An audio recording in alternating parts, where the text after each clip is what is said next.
For 40 years, doctors treated high blood pressure like a plumbing problem. Too much fluid, too much pressure in the pipes, so you take a pill to drain some of it out. Simple, logical. But here's what I've seen in 30 years as a cardiothoracic surgeon. Cutting open chests, holding human hearts in my hands, looking at arteries up close that no blood pressure monitor will ever show you. The plumbing model is wrong. Not slightly off, not outdated by a few years. Fundamentally, dangerously wrong, because the real cause of high blood pressure isn't in your pipes. It's in the walls of your pipes. It's happening at the cellular level, in places no standard blood pressure cuff can reach. And once you understand that difference, everything changes. The treatment changes, the timeline changes, and most importantly, the outcome changes. So stay with me, because what I'm about to show you isn't theory. It's what the latest cardiovascular research actually says.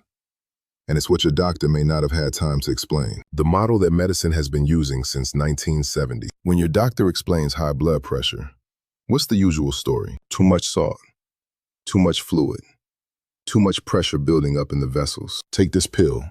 It relaxes the vessels, or pours out the fluid, or slows the heart down. Numbers drop. Problem solved. That's the plumbing model. And look, it's not useless. Those medications do bring the numbers down. For millions of people, they prevent strokes and heart attacks. I'm not dismissing that. I'm not here to tell you to throw your prescription in a bin, and I'll come back to that point very clearly later. But here's the problem. The plumbing model treats the symptom. It does not touch the cause. It's like turning down the temperature warning light in your car instead of checking the engine. The dashboard looks fine. The engine is still overheating. Modern cardiovascular research, studies from the last 10 to 15 years, tells a very different story about why blood pressure rises after 60. It starts with the walls of your arteries. Not the fluid inside them. The walls themselves are changing. They're getting stiffer. They're losing their protective inner lining.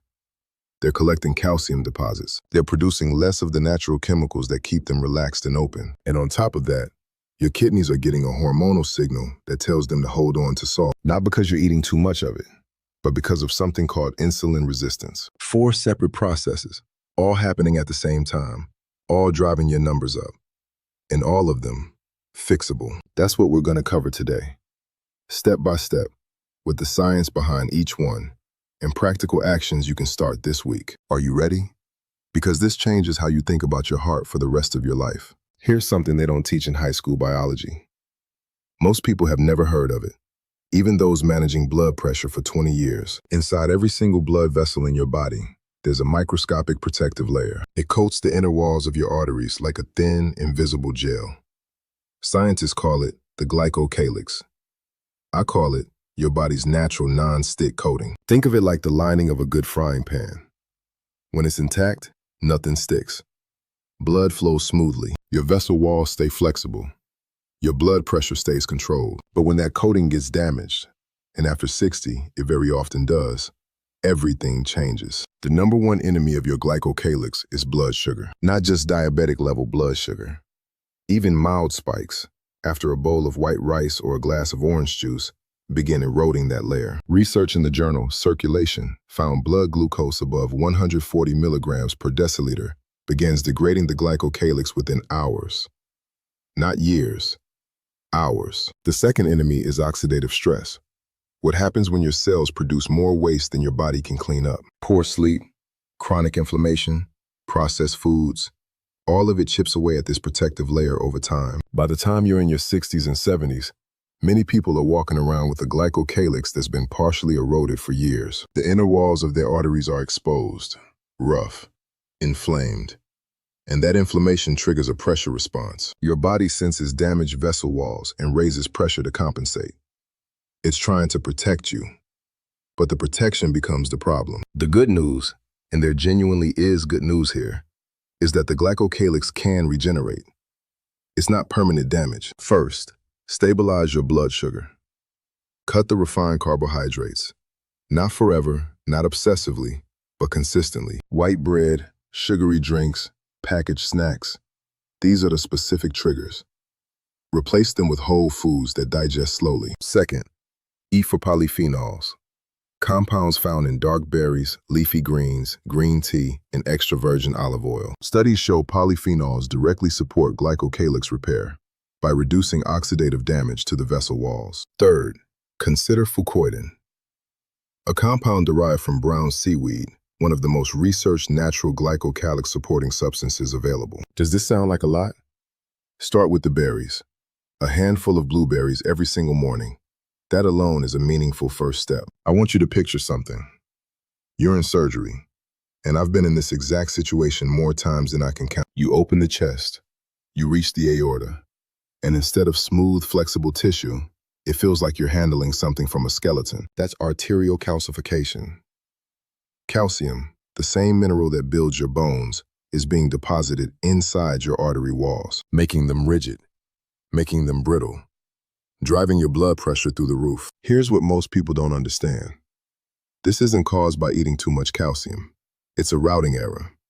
The calcium is going to the wrong place. Your body has a protein called MGP, matrix glab protein. Its entire job is to grab calcium and send it to your bones, away from your arteries. But MGP only works when it's activated. And what activates it? Vitamin K2. Specifically the form called MK7. Here's the problem. Most people over 60 are significantly deficient in K2. It's not found in large amounts in the typical Western diet. The best food source is natto, a fermented Japanese soybean dish. Without activated MGP, calcium drifts. It deposits in arterial walls. Arteries stiffen.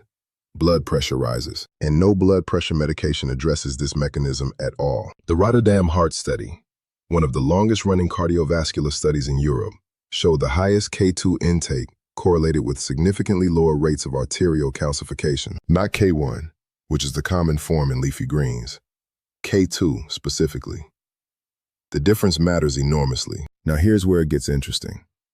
You've probably heard of calcium channel blockers, one of the most commonly prescribed blood pressure medications. What they do is prevent calcium from entering the smooth muscle cells of your artery walls, keeping those walls relaxed. Magnesium competes with calcium at the cellular level.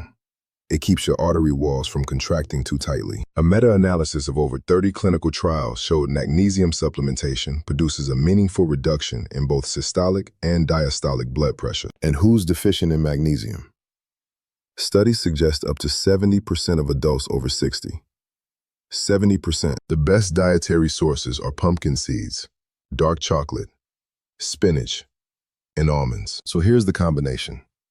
K2 MK7 daily, magnesium glycinate, and vitamin D3. K2 is the traffic controller. Magnesium is the relaxant. D3 keeps both working properly. Together, they start to reverse what's been building in your artery walls, possibly for decades. I want to talk about something that sounds almost too simple to be real. A gas. A molecule so small it passes straight through cell walls, and without enough of it, your blood pressure cannot stay under control, no matter what pills you take. It's called nitric oxide, one of the most important cardiovascular discoveries of the last 30 years. The scientist who identified its role won the Nobel Prize in 1998. Here's what it does. When nitric oxide reaches the smooth muscle cells in your artery walls, they relax. The artery widens. Blood flows with less resistance. Pressure drops. It's your body's own built-in vasodilator, a natural version of what many medications try to replicate artificially. Here's the problem. Nitric oxide production declines significantly with age. By your 60s, your body produces substantially less than it did at 40. Several factors accelerate that decline.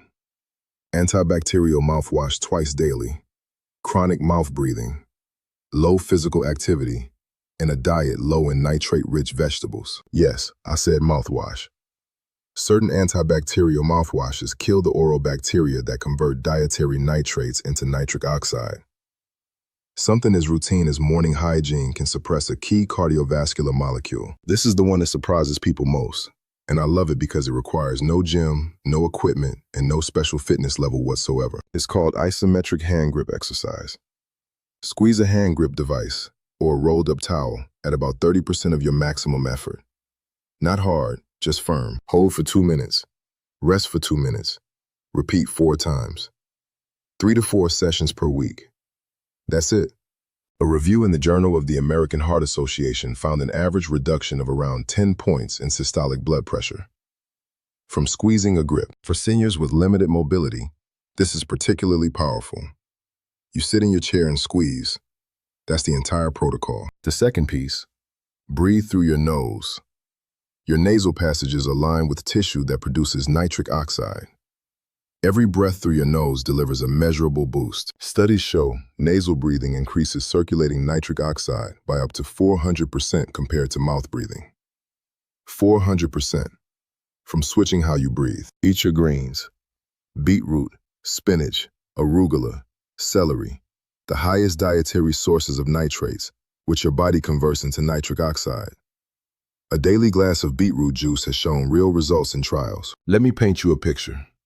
Your kidneys are sitting there, filtering blood, regulating fluid balance, deciding how much sodium to keep and how much to flush out. And then insulin shows up. When insulin levels are chronically elevated, your kidneys receive one very specific signal. Hold on to sodium. Don't let it go. More sodium retained means more water. More water means more volume in your blood vessels. More volume means higher pressure. That's the kidney insulin connection, and it's one of the most underappreciated drivers of treatment-resistant hypertension in older adults. Here's what makes it so frustrating. You could be eating a relatively low-sodium diet, watching your salt carefully, and your blood pressure is still stubbornly high. Because the problem isn't how much salt you're eating. It's that your kidneys won't let go of the salt that's already there. Elevated insulin does two damaging things at once. Tells the kidneys to retain sodium and stimulates your fight-or-flight response, constricting vessels and raising heart rate. Two mechanisms, one root cause. And fixing insulin is one of the most powerful levers you have for blood pressure after 60. The 16-8 protocol means eating within an 8-hour window, say noon to 8 in the evening. The window is flexible. What matters is the 16-hour gap. During those 16 hours without food, insulin levels drop significantly. Your kidneys get a break from the sodium retention signal. They begin flushing out what they've been holding. A study in cell metabolism showed time-restricted eating reduced blood pressure without any changes to diet quality or calorie intake. Just the timing. Quick note, if you take medications that require food or have a history of hypoglycemia, please talk to your doctor before trying this. The second piece of the insulin puzzle is muscle. Skeletal muscle is the largest insulin-sensitive tissue in your body. Every time you contract the muscle under load, it pulls glucose directly out of your bloodstream, independently of insulin. It bypasses the resistance entirely. Resistance bands, bodyweight exercises, light dumbbells. 2 to 3 sessions a week of simple strength work improves insulin sensitivity within weeks. More muscle means better glucose clearance, lower insulin. Kidneys that finally release the sodium they've been hoarding. Blood pressure comes down from a mechanism no medication touches. Here's something I want to be very clear about, because this is where a lot of people go wrong. They pick one thing, the magnesium, the breathing.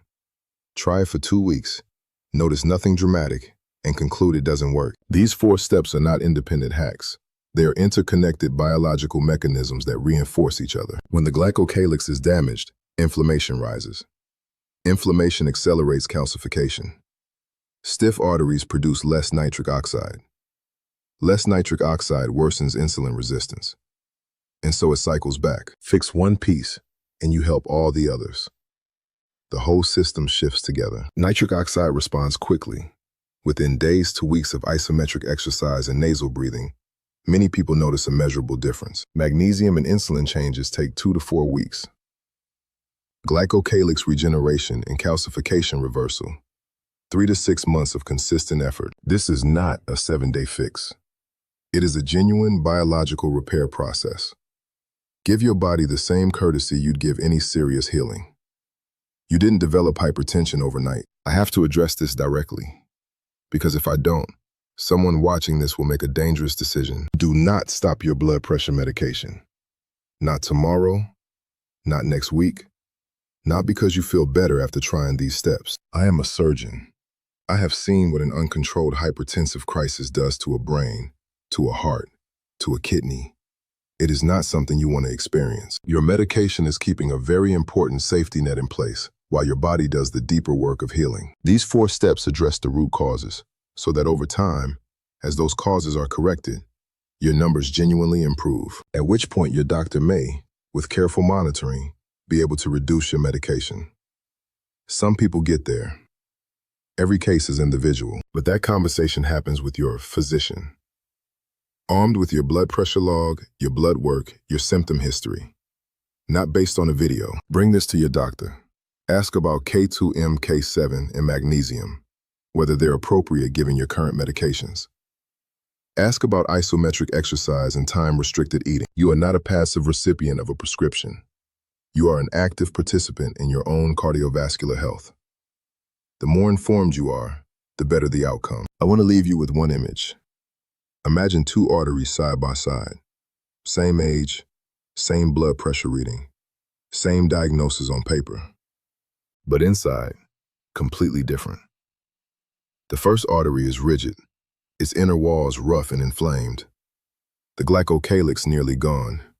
Calcium deposits making it stiff as a garden hose left in winter frost. It produces almost no nitric oxide.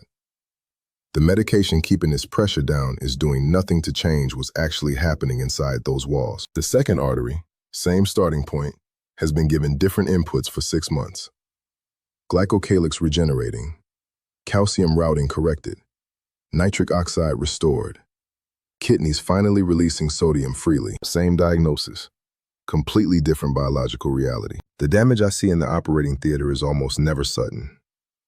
It built up quietly, year by year, meal by meal, missed signal by missed signal. You are watching this today.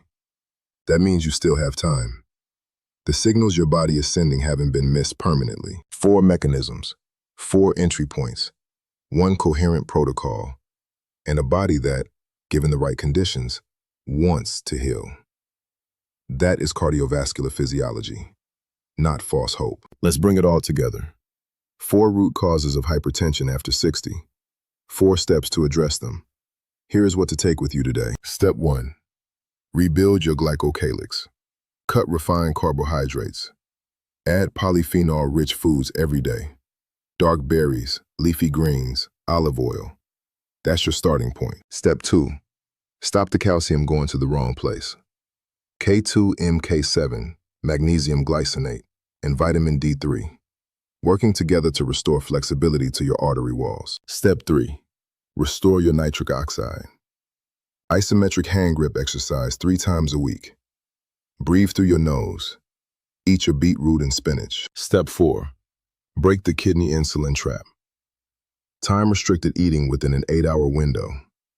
2 to 3 sessions of light resistance training per week. None of this requires a pharmacy. None of this requires suffering. It requires understanding what's happening inside your body and working with your biology, not against it. Which of these 4 steps surprised you most? Drop it in the comments. I read every single one, and your answer helps me understand what to cover next. If someone you care about is managing blood pressure, a spouse, a sibling, a friend, please share this video with them. Informed patients have better outcomes. If this gave you something valuable today, a like takes 2 seconds. Subscribe if you want more. There's a lot more to cover. Take care of your heart. It has been working for you every single minute of your life without asking for anything in return. It deserves the same commitment back. And one last thing. Everything I've shared today is general cardiovascular information based on current research.